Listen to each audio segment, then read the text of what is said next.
Սրբազան հայրեր, նախ ուրախ եմ ձեզ տեսնելու համար եւ ուզում եմ շնորհակալություն հայտնել ձեզ ձեր սկզբունքային դիրքորոշման համար, որ դուք այսօր արտահայտել եք հրապարակային կերպով եւ գիտեք, ես կարծում եմ, որ այն թեման, որը արծարծել եք դուք ձեր հայտարարության մեջ, հանձնավորվածի միջոցով մենք շատ կարևոր մի ընդհանրական որակարգի հետ ենք առնչվում։ Ես շատ երկար մտածել եմ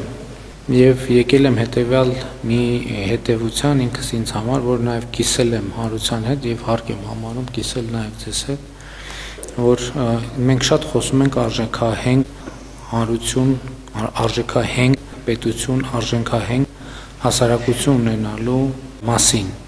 Եվ դա մեր նպատակը եւ խնդիրն է եւ որտեվ այնուամենայնիվ ցանկացած պետություն ինքը հենված է բացի զուտ իրավական տրամաբանությունից,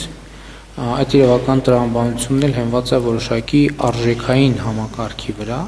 եւ չի կարող պետություն լինել առանց արժեքային համակարգի։ Մեր արժեքները առաջին հերթին առնչվում են մեր հոգեվոր արժեքներին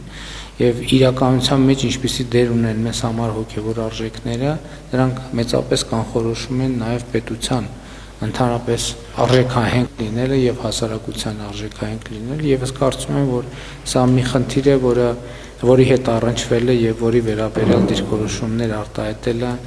մեր պետության հետագա զարգացման եւ ճակատագրի համար ունի շատ կարեւոր առնչություն եւ ես կարդացել եմ ձեր հայտարարությունը հենց այդ դիտանկյունից, որ ես ամենայն դեպս տեսել եմ արտահայտությունը նույն կարգի մտահոգության, ուստի ես հարկ համարեցի հրավիրել ձեզ հանդիպման եւ զրույցի եւ ուզում եմ շնորհակալություն հայտնել ձեզ, որ ընդունել եք հրավերը եւ պատրաստ եք նման խոսակցության եւ քննարկման